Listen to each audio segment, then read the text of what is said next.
Ciao, sono Michele Righetti. Oggi facciamo il brano numero 10 del Cesi Marciano, volume 1.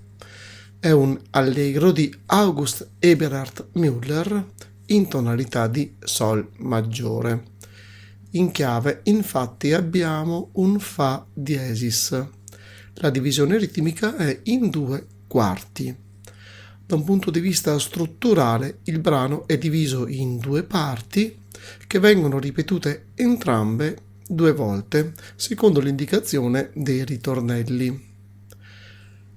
Da un punto di vista tecnico, il brano presenta queste note puntate nella prima parte fatte sia con la mano destra sia con la mano sinistra, mentre invece nella seconda parte abbiamo degli accordi con la mano sinistra e la mano destra fa questa melodia a parte con note puntate e a volte con note non puntate, anzi addirittura legate tra di loro.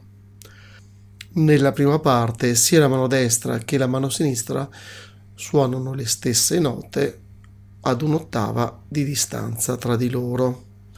Nella seconda parte invece è da segnalare gli accordi eseguiti con la mano sinistra che presentano queste legature a cui dobbiamo prestare particolare attenzione, perché il Sol, che è in comune in questi 2 accordi, ha una legatura di valore, mentre invece le altre legature sulle altre note dei medesimi accordi chiaramente non sono legature di valore perché sono 2 note diverse.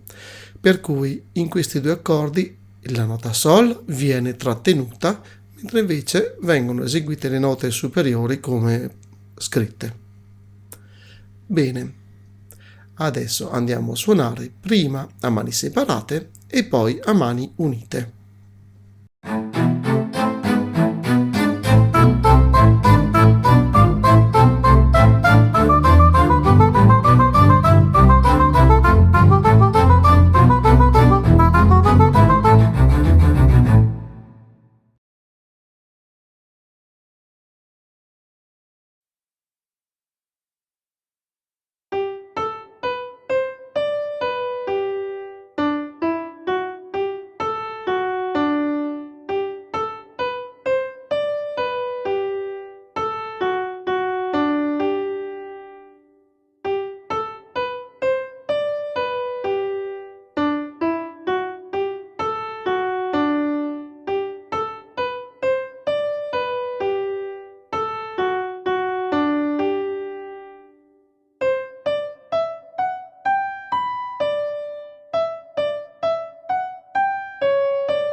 Se ti è piaciuto questo video lascia un like ed iscriviti al canale.